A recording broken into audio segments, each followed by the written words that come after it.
Olá.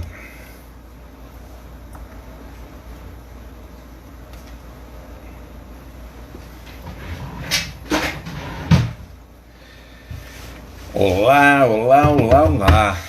Ana Maria, Betinha, meu amor. Olá a todos. Glória a Deus. Luciana, Jaciara, Mário, Pastor José Roberto, Thaísa, glória a Deus, glória a Deus, sejam bem-vindos, vamos entrando. Isa, glória a Deus, vamos entrando e ficando à vontade. Tudo bem com vocês?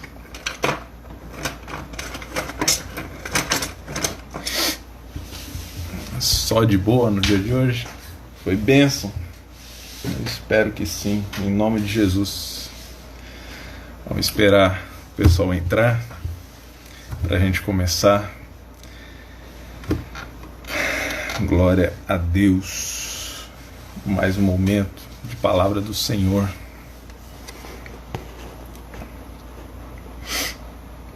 Glória a Deus. Milena, Betinho, Luana, todos bem-vindos. Um salve para os nossos visitantes. Se você está entrando aqui há pouco tempo, seja sempre bem-vindo. Estamos aí na medida do possível ministrando a palavra do Senhor. Em nome de Jesus. Natasha, glória a Deus. Vamos dar mais um minutinho para o pessoal entrar. Amém? Eugênio, a paz, irmão.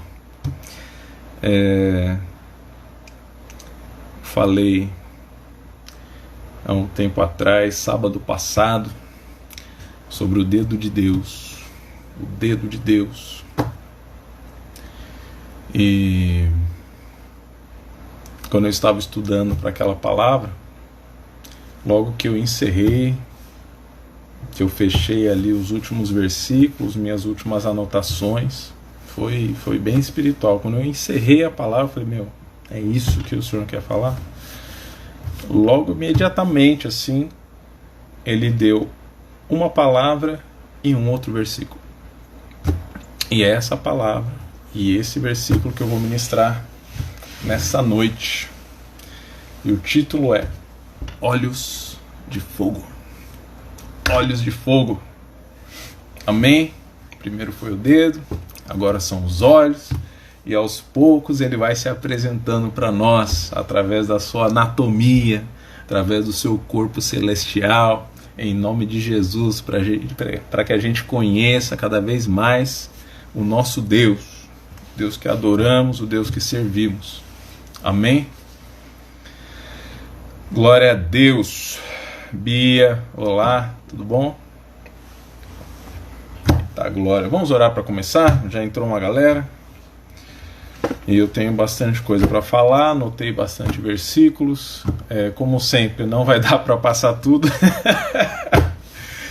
Porque esse é o método, a gente anota bastante, porque antes sobrar do que faltar. Amém? Vamos orar para começar. Glória ao teu nome, Senhor. Glória ao teu nome, por mais um tempo na tua presença, Pai. Te agradecemos porque o Senhor nos aceita na tua presença, o Senhor nos recebe. Obrigado porque o Senhor cria maneiras de nos achegarmos a Ti, porque nós, por nós mesmos, não conseguiríamos Te alcançar, meu Pai. Obrigado porque o Senhor olha para nós com olhos de amor. O Senhor nos olha com misericórdia. Porque nós, por nós mesmos, Pai, somos vaidosos, somos orgulhosos. Mas o Senhor, que é um Deus de amor, o Senhor se oferece diante de nós, se apresenta diante de nós e trabalha em nós para que a gente se torne um pouco melhor diante da Tua presença, meu Pai. O Senhor nos recebe, nos cura, nos lava nas águas do Seu batismo, nos aceita como Teus filhos, Pai. Glórias ao Teu nome por causa disso. Esse é um momento Teu, essa é uma palavra Tua. Então cala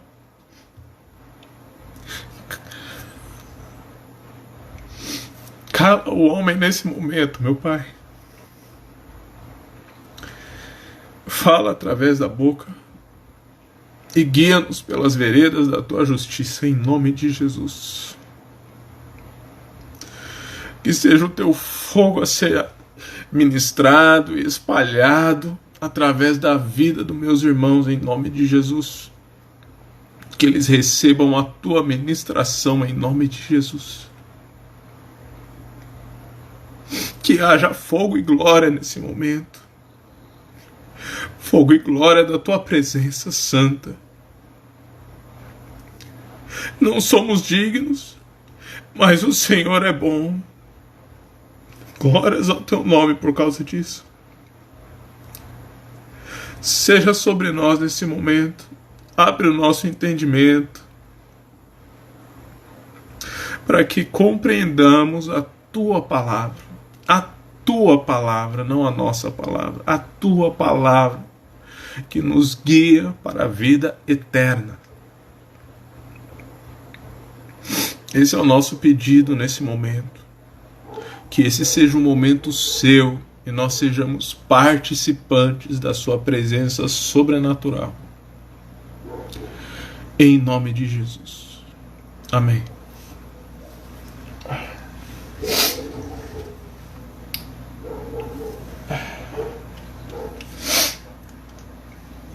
Aleluia. Aleluia.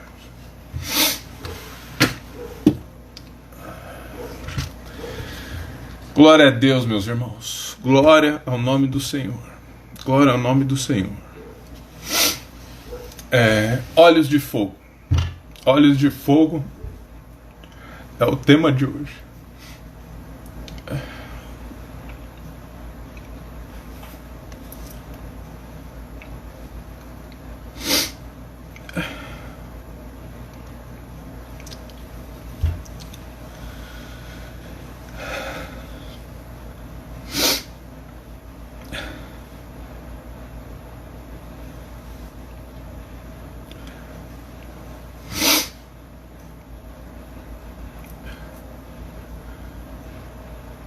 A palavra do Senhor diz que nossos olhos são como janelas da alma.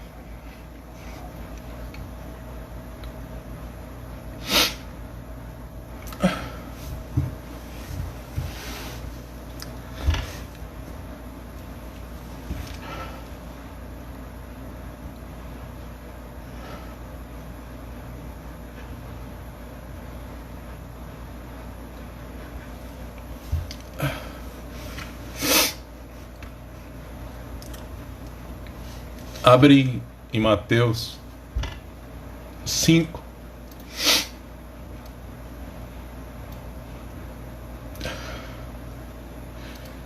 Mateus 5,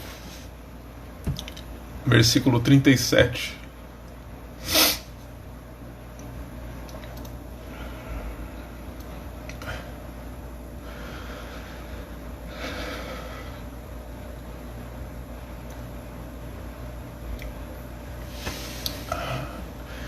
Mateus 5, de 37 a 38. Seja, porém, o vosso falar sim, sim e não, não. Porque o que passa disso é de procedência maligna. Ouvistes que foi dito isso: olho por olho e dente por dente.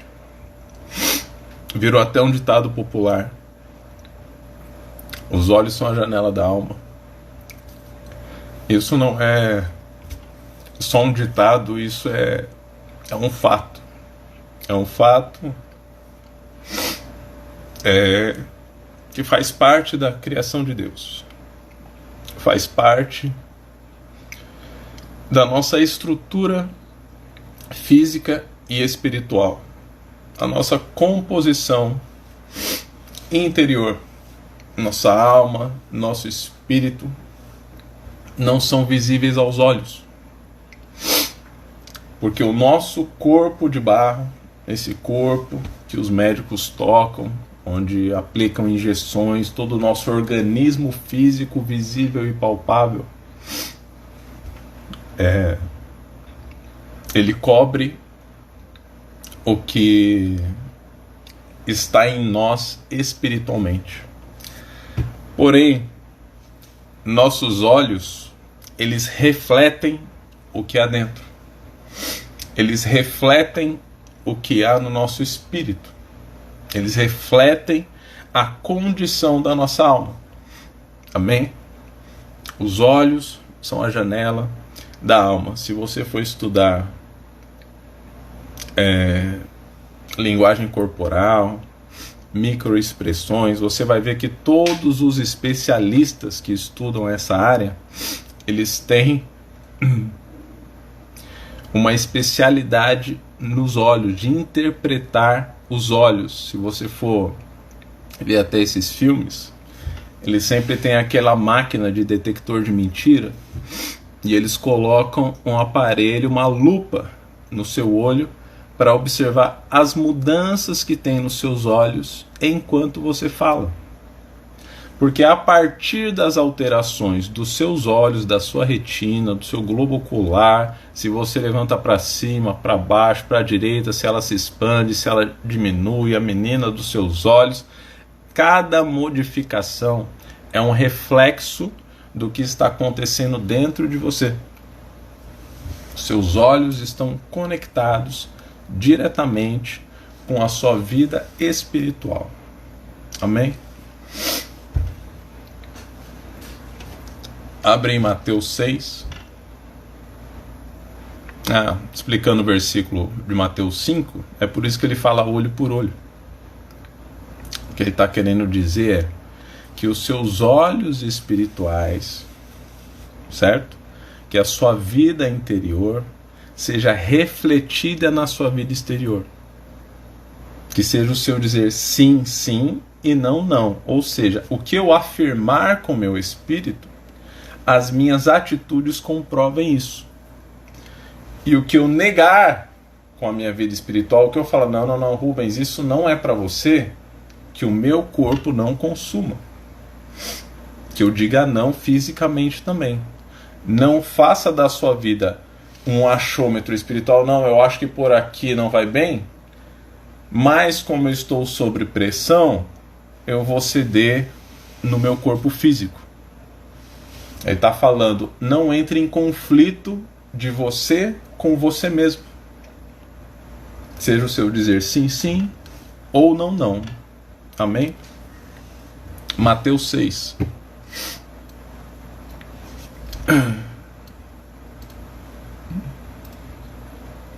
Mateus 6, 22.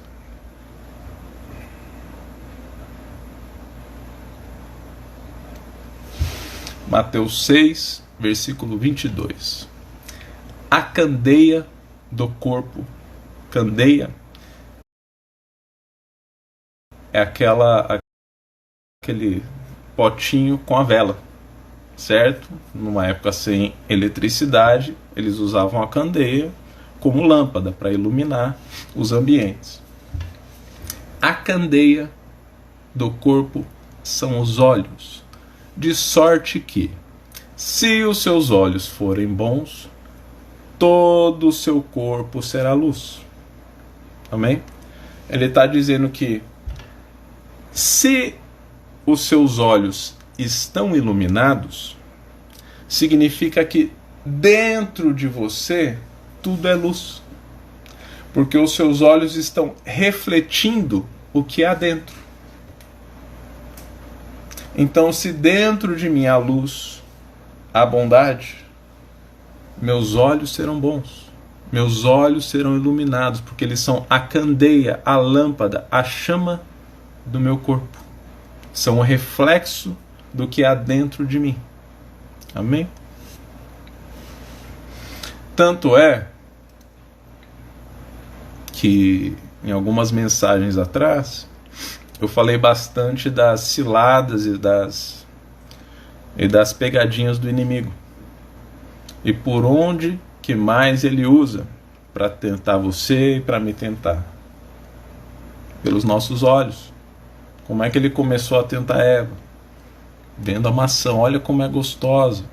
Ela viu e parecia boa para comer. Ela viu e percebeu que parecia uma fruta deliciosa para se comer. Quando ele foi tentar Jesus, o que ele apresentou? Apresentou um pão. Você não está com fome? Pensa num pão. Parece gostoso? Não parece que vai matar a sua fome? Ele sempre usa atributos visuais. E aí vai um segredinho para você. Os olhos são uma janela para a alma, tanto de dentro para fora, quanto de fora para dentro.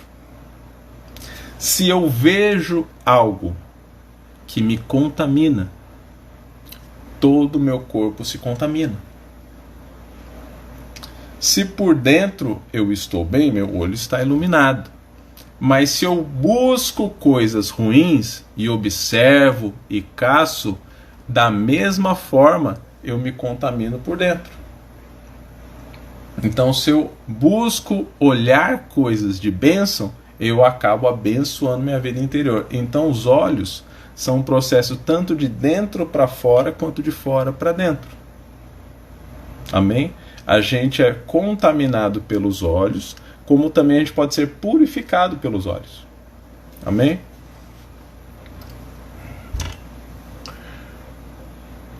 Marcos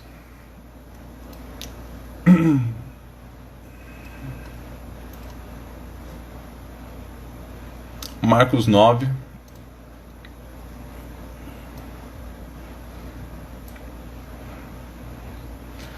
Marcos 9:47.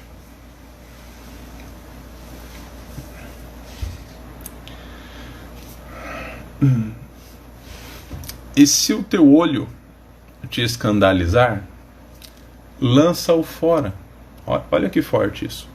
Se os teus olhos, se aquela coisa que você está vendo te escandalizar, ele diz, lança-o fora. Porque é para ti entrares no reino de Deus com um só olho, melhor é para ti entrar no reino de Deus com um só olho, do que tendo os dois e seres lançado no fogo do inferno. Eu li há lives atrás algumas características de quem tem os olhos maus. Vamos ler de novo. Provérbios.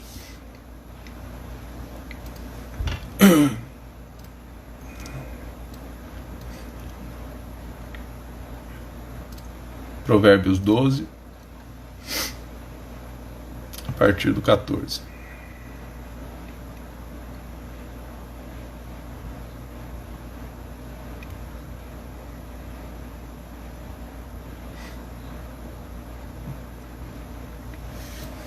Provérbios 12, a partir do 14. Cada um fartará do fruto da sua boca, e das obras das suas mãos o homem receberá sua recompensa. Ele está dizendo que através das suas atitudes físicas você receberá sua recompensa. Versículo 15. O caminho do insensato é reto aos seus próprios olhos, mas o que dá ouvidos aos conselhos é sábio. O que ele está dizendo? Se eu me basear no que se limita ao que meus próprios olhos carnais veem, eu me contamino facilmente. Me contaminando através dos meus olhos, eu receberei a recompensa. E a recompensa a gente sabe que é para a eternidade. Não é só uma recompensa para esse universo, para esse tempo agora. É uma recompensa que vai daqui para frente. Aí o que ele está falando lá em Marcos 9,47 é o seguinte: presta atenção na sua recompensa. Se você está pecando através dos seus olhos, vale mais a pena você arrancar seu olho do que você entrar no reino do inferno com seus 2 olhos. Arranca o olho e entra no céu sem os olhos, do que você ir para o inferno com os 2 olhos. É isso que ele está falando. Ele está sempre te explicando o perigo que é você permitir que a maldade dessa terra te contaminem através dos seus olhos. Ele está falando, cuida dos seus olhos. Cuida dos seus olhos, porque se os seus olhos forem maus, todo o seu corpo será mau também. Cuida dos seus olhos, não veja besteira, não procure besteira.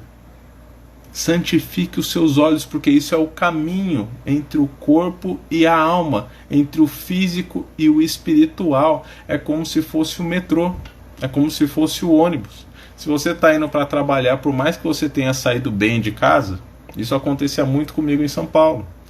Eu gastava muito tempo na condução, no ônibus, no metrô. Eu às vezes saía de casa bem, mas no meio do caminho acontecia um monte de coisa e às vezes eu chegava no serviço nervoso. O que aconteceu no meio do caminho, no meio do processo que me contaminou? E a mesma coisa invertida. Às vezes eu saía de casa nervoso, no processo dava alguma coisa muito certo e eu chegava no meu serviço muito bem. O caminho importa, essa transferência, essa transição importa. Faz diferença. E é isso, por que ele está falando? Porque é exatamente aí que você tem o controle. Você está andando na rua, você não tem controle sobre o que você vê, tudo aparece. Tem ônibus, tem pessoa, tem mulher, tem homem, tem criança, tem carro, tem buzina, tal, não sei o quê. Você não tem controle. A partir do momento que você viu algo que te escandaliza, ele fala, desvia o olhar. Desvia o olhar. Não foque nisso. Desvia o olhar, porque se você focar, aquilo entra dentro de você. Não alimente os seus olhos com coisas ruins, porque as consequências podem ser eternas. É isso que ele está falando. Amém?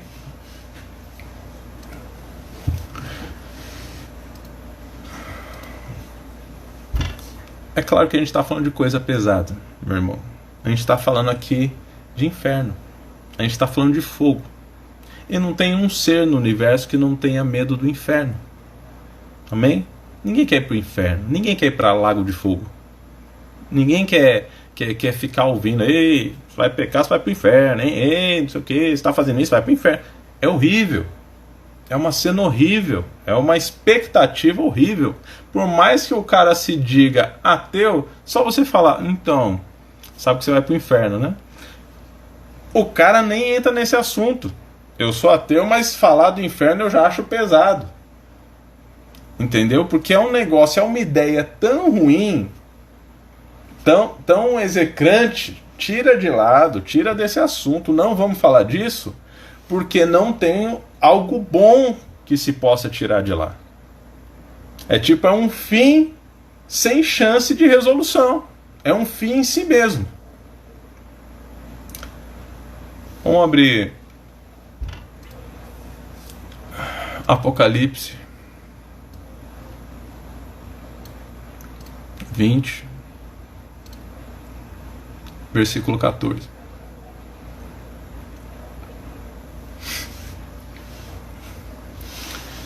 Apocalipse 20, versículo 14. E a morte e o inferno foram lançados no lago de fogo. E esta é a segunda morte. O que ele está falando? Há 2 mortes. Há o dia em que eu vou morrer. Vai passar um carro em cima de mim, ou eu vou morrer de velho, ou eu vou morrer com um tiro. Eu não sei como eu vou morrer. Mas eu sei que em algum momento é possível que esse corpo aqui seja enterrado. Eu passei. Aí ele fala, essa é a primeira morte. Aí o que ele está dizendo nesse versículo? Apocalipse 20, versículo 14. Esta é a segunda morte, quando o inferno e a morte são lançados no lago de fogo. Está dizendo, o fim de tudo que é mal vai para o fogo eterno. O fim. Ele fala, essa é a segunda morte. A morte e o inferno, ou seja, todo mundo que morreu, todo mundo que estava no inferno, vão ser jogados no lago de fogo. E daí não tem terceira morte, não tem um outro ônibus, não tem mais para onde. Esse é o fim. Dali acabou. Ou seja, o fogo é o último destino. Dali não tem mais para onde ir. Certo? É o que a Bíblia fala sobre o lago de fogo, sobre o inferno. O destino daqueles que não estão com Deus terminam em fogo. Amém? Está compreendido? Eu não quero ir para lá. Eu espero que você não queira ir para lá. É óbvio que todos nós aqui e todos que não estão aqui não pensam nisso como destino, porque a esperança que temos é qualquer uma outra. É do céu para melhor. Mesmo quem não acredita no céu, não acredita em Deus, tem uma esperança, uma expectativa de que eu vou para um lugar melhor. E se não for para um lugar melhor, pelo menos eu sumo. Eu nem penso mais, eu nem vou saber, vou virar fumaça. A expectativa é de um lugar melhor. Amém? Nós, como cristãos, sabemos que esse lugar melhor, esse lugar eterno, onde não tem choro, não tem ranger de dentes, é o próprio céu. Amém? Vamos ver como é o céu.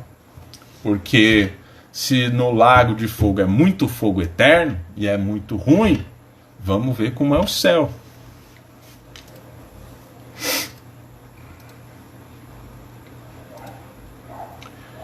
Êxodo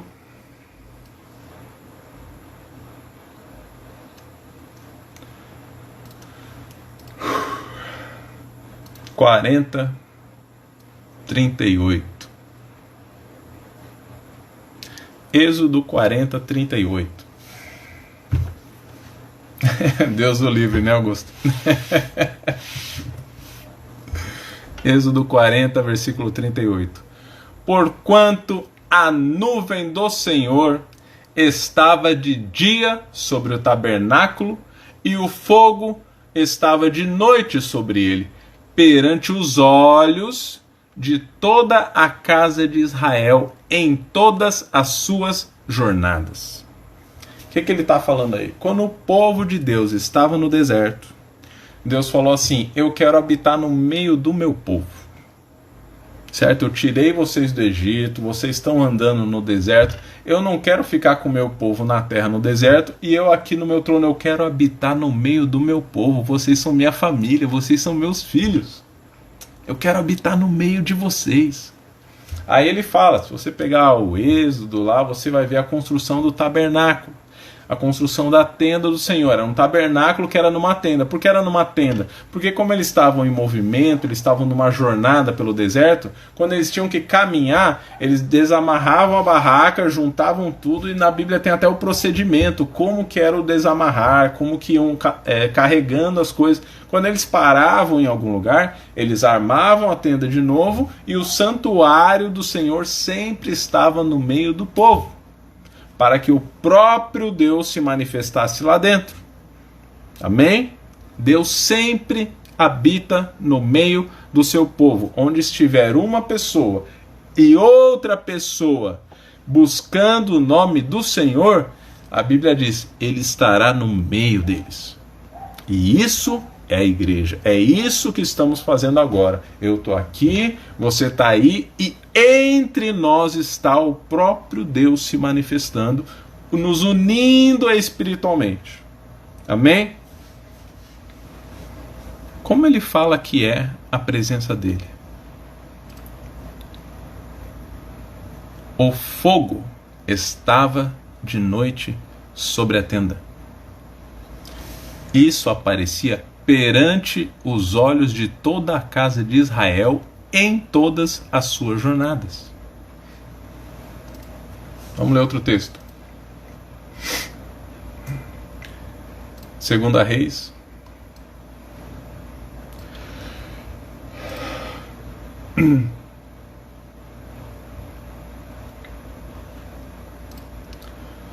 Segunda Reis 1, versículo 12.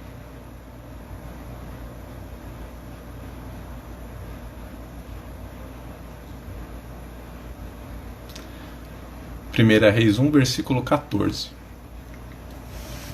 Elias estava andando com Eliseu, seu pupilo, seu discípulo. Só vou ler esse versículo, a passagem é muito legal. Depois você lê 2 Reis 1 inteiro, é muito bonito. Só vou ler o 14. E eis que fogo desceu do céu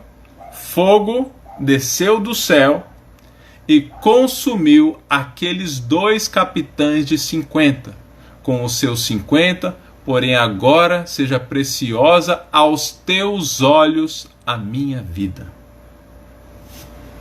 Vamos ler mais um. 2 Reis 6.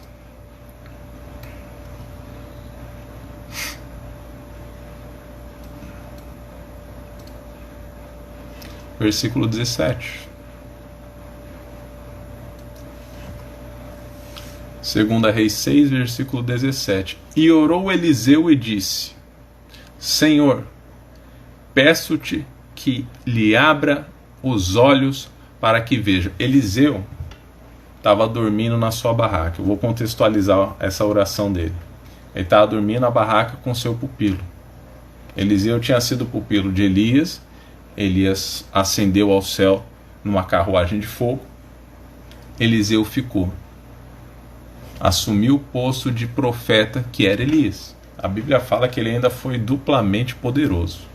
Ele tinha um pupilo também. Um detalhe, isso é uma tática do Senhor. Sempre que você fizer algo, meu irmão, sempre ensine alguém. Certo? Se você se tornou algo, sempre tem um pupilo, alguém que você ensina, para quando você se for, ele ficar no seu lugar, te substituir nas suas funções. Aí, no meio da manhã, o exército foi lá para acabar com o profeta Eliseu. O pupilo dele saiu da tenda e viu o exército. Aí falou: Eliseu, só estamos nós dois aqui. O exército já tomou conta, já nos rodeou. Eles vão nos matar. Eliseu, acorda, Eliseu, acorda. Olha a oração que Eliseu faz. 2 Reis 6, versículo 17. E orou Eliseu e disse: Senhor, peço-te que abras os olhos para que ele veja. E o Senhor abriu os olhos daquele moço e ele viu. E eis que o monte estava cheio de cavalos e carros de fogo ao redor de Eliseu.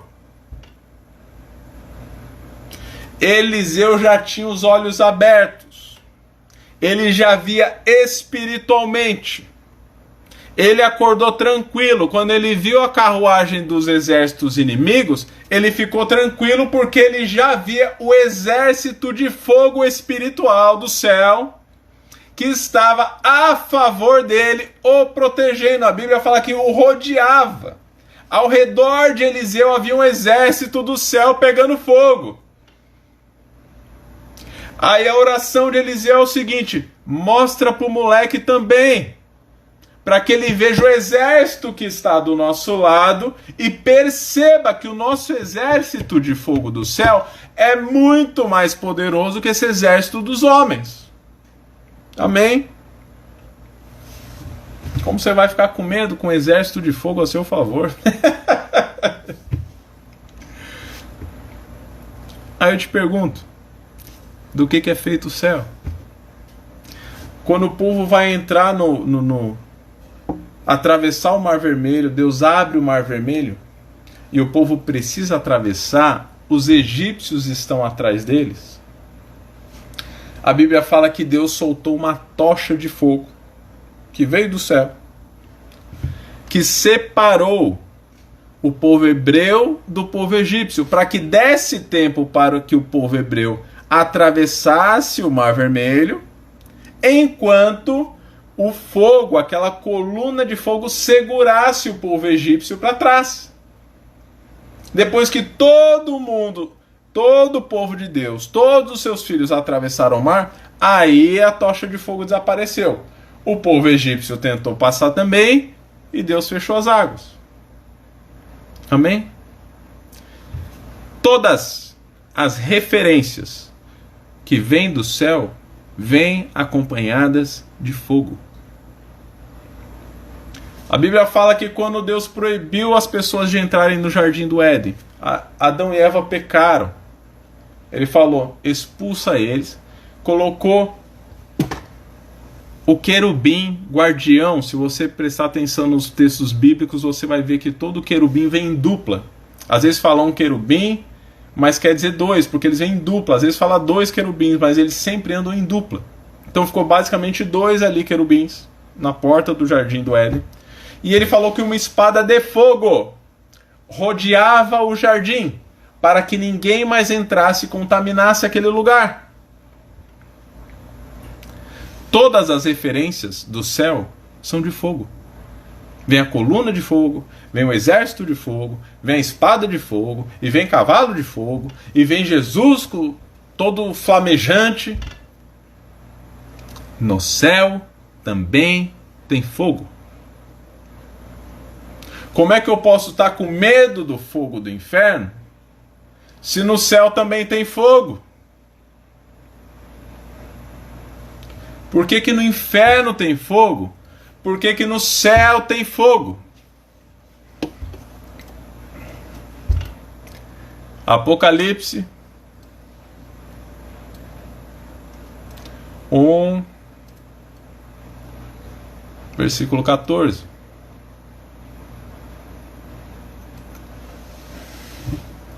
Apocalipse 1, versículo 14.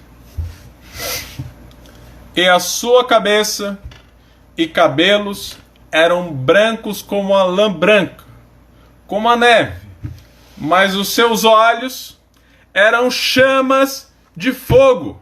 Apocalipse 1, versículo 14. Os seus olhos eram como chamas de fogo. O que são os olhos? Refletindo o que há dentro dele.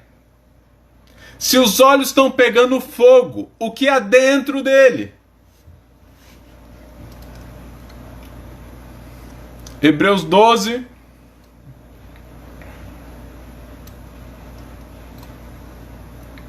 versículo 29.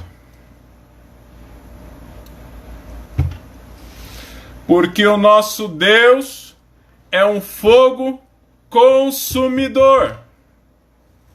Os olhos dele são de fogo, porque dentro dele só há chamas. Ele fala, eu sou o início e o fim. Eu sou o alfa, eu sou o ômega.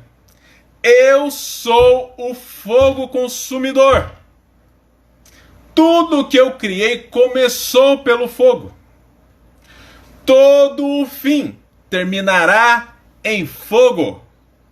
Céus e inferno estão em chamas, porque eu sou fogo consumidor e tudo que eu criei é parecido comigo.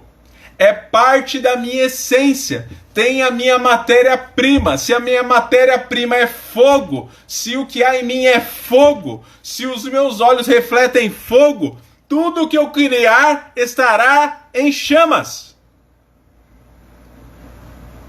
Não há como não haver fogo. Porque tudo que está ligado a mim tem fogo.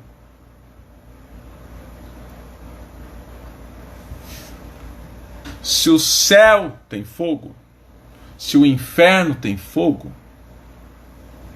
qual a diferença entre um e outro? Se a essência do inferno é um puro lago de fogo, e todas as criações do céu possuem fogo,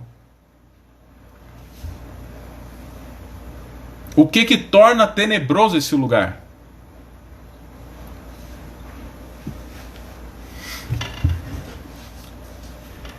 A diferença não é o lugar.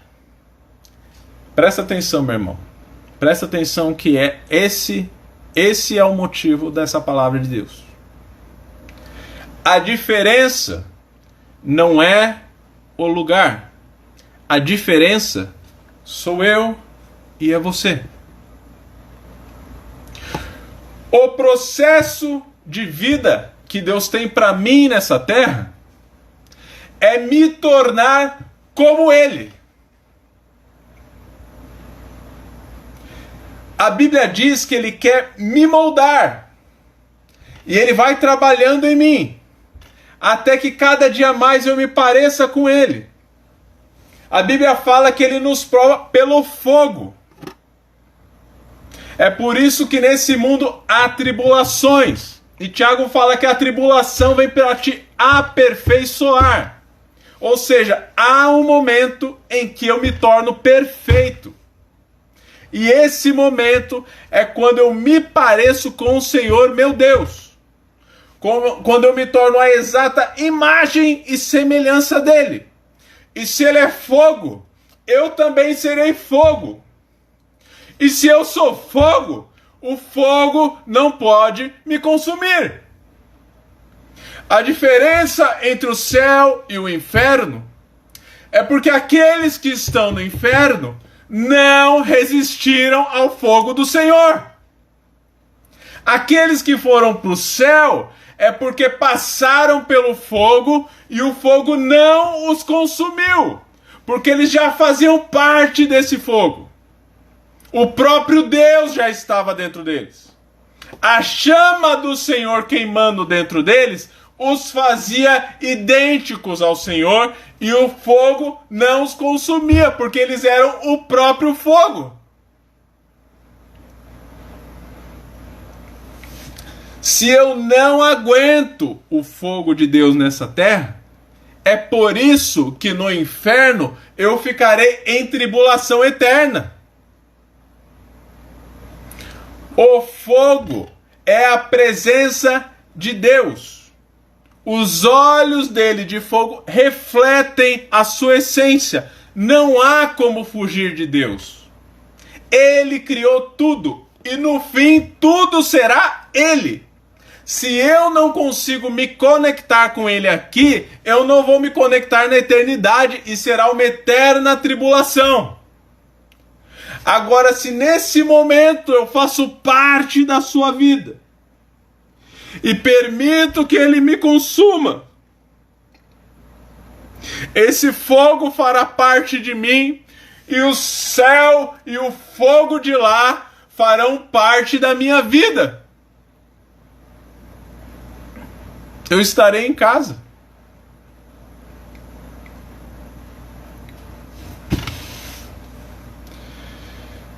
Amém?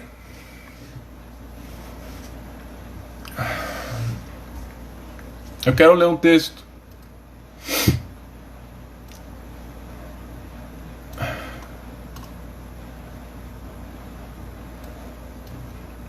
Daniel 3.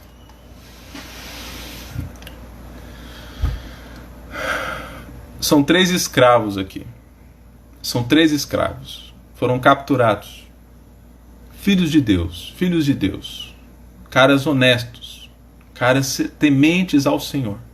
Crente do fogo puro. Aquele que é de Deus. Foram capturados. Certo?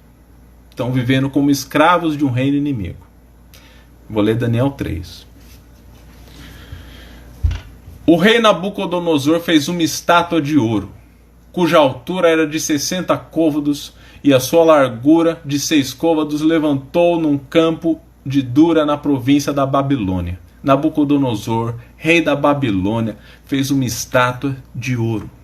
Amém? Daniel 3, versículo 1. Então o rei Nabucodonosor mandou reunir os príncipes, os prefeitos, os governadores, mandou reunir todo mundo para que viessem a congregação da estátua que ele tinha levantado. Ele falou: vem todo mundo, vamos glorificar essa estátua. Então todos se reuniram e tal, e blá blá blá. Eu vou ir resumindo, porque o nosso tempo está acabando.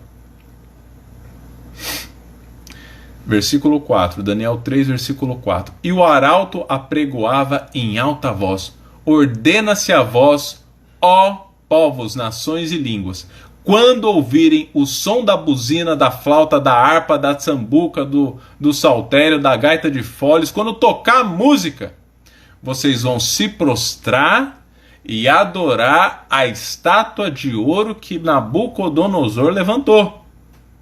É uma ordem do reino. É uma ordem que foi para todo mundo, do maior governante do reino ao pior dos membros dos mendigos. Quando tocar música, todo mundo se prostra e adora a estátua de ouro. Amém?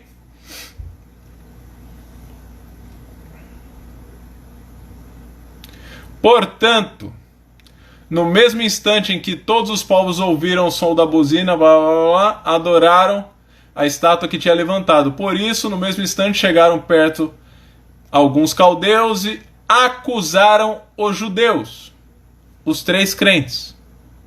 Estou lendo Daniel 3, cheguei no versículo 8, vou ler o 8 de novo.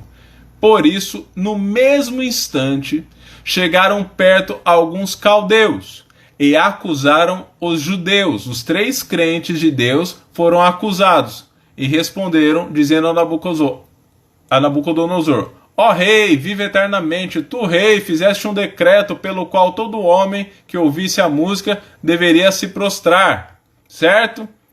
E qualquer que não se prostrasse e adorasse seria lançado dentro da fornalha de fogo. Resumindo, os 3 crentes foram... teve ali um dedo duro. Falou: Senhor, o senhor não fez o decreto? Não falou que quando tocasse a música era para todo mundo se ajoelhar e se prostrar diante da estátua? Pois é, tem uns 3 crentes lá, são judeus, tá? Eles não se prostraram.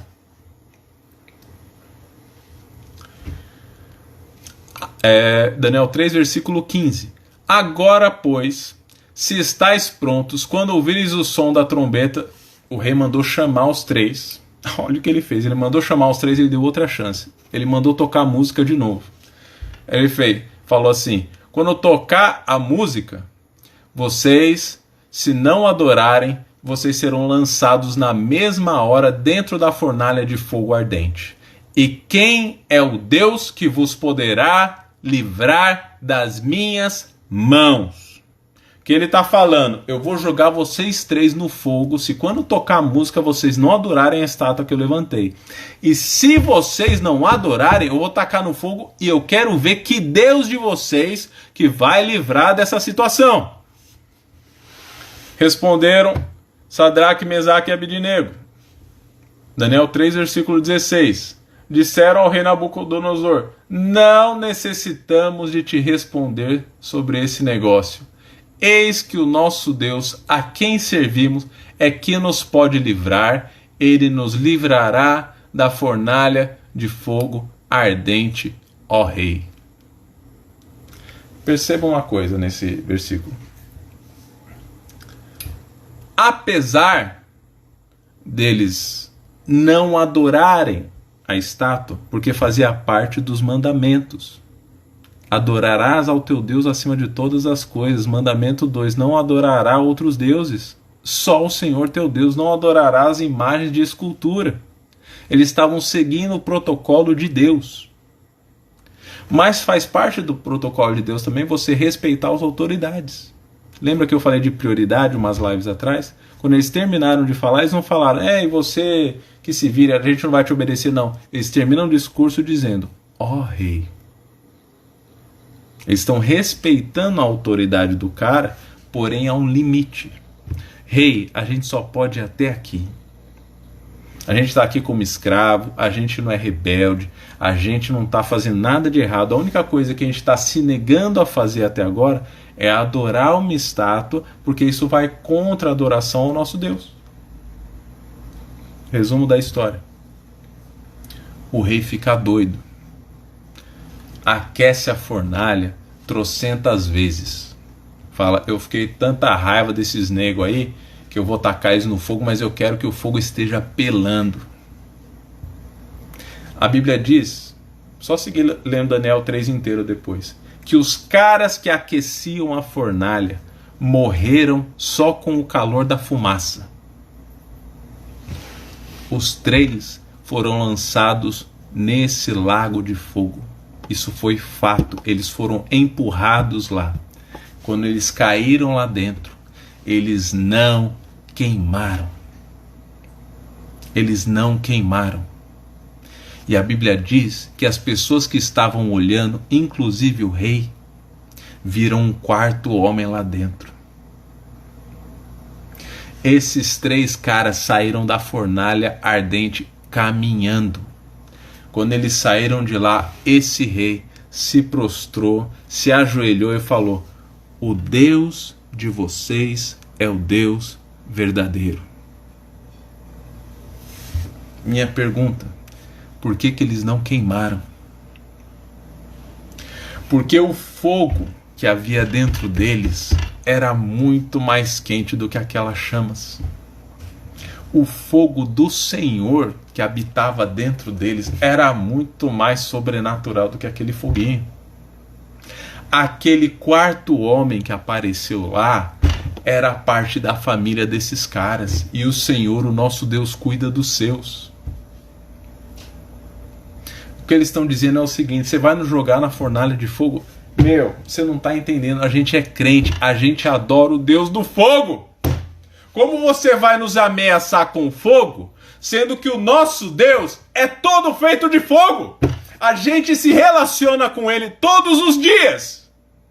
O fogo dele nos consome todos os dias. Nós fazemos jejum e oração. É todo dia que a gente está nesse fogo. Como é que você vai ameaçar a gente com fogo? É uma piada o que você está falando. Fogo eu vejo todo dia.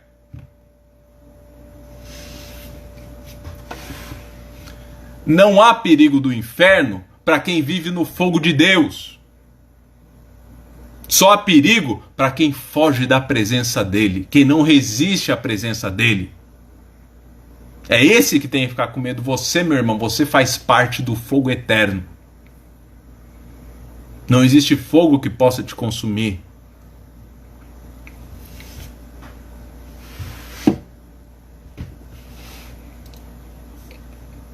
Como funciona na prática isso? A gente tem mais 5 minutinhos.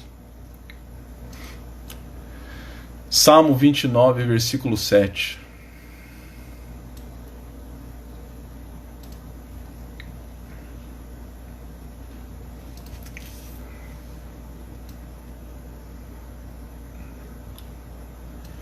Salmo 29, versículo 7. A voz do Senhor separa as labaredas de fogo. Eu vou repetir. A voz do Senhor separa as labaredas de fogo. O que quer dizer isso? Hebreus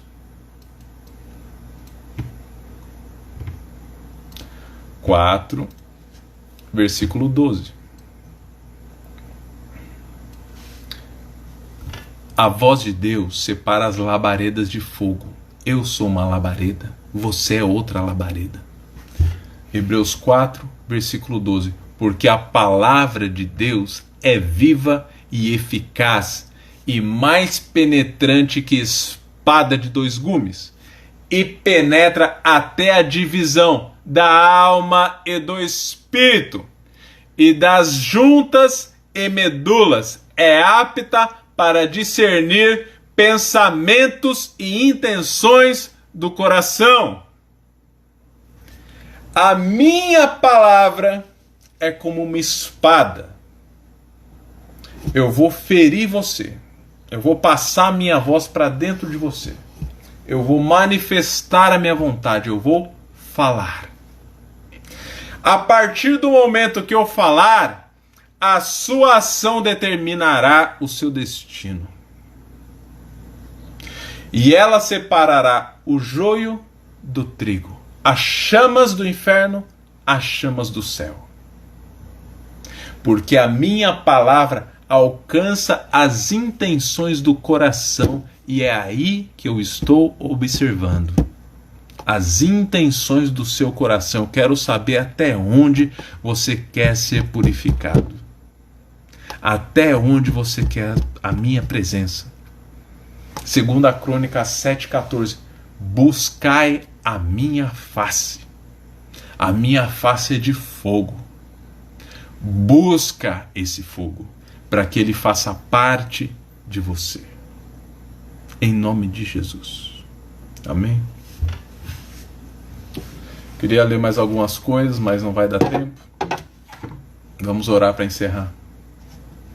O Senhor Deus é fogo e é fogo consumidor. O consumir de Deus só é ruim se você não quer.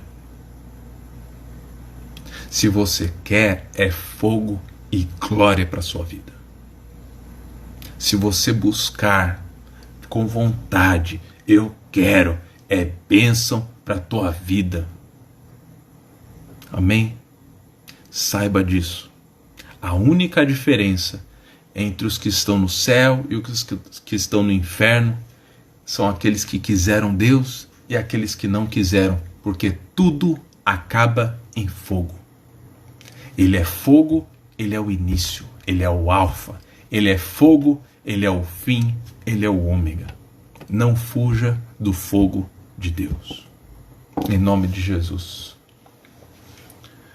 Senhor Jesus, abençoe esse momento e queima nos corações dos meus irmãos com a tua chama poderosa.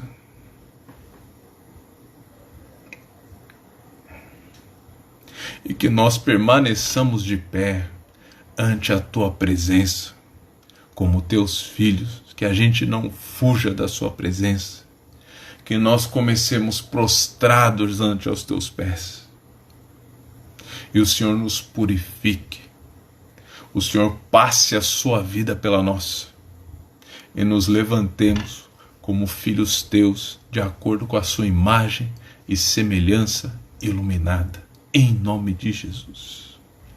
Amém. Amém. Deus abençoe vocês. E que essa palavra seja viva ao seu coração, irmão. Que essa palavra faça vida no seu coração, em nome de Jesus. Não fuja da presença de Deus. Amém. Deus abençoe a todos, em nome de Jesus.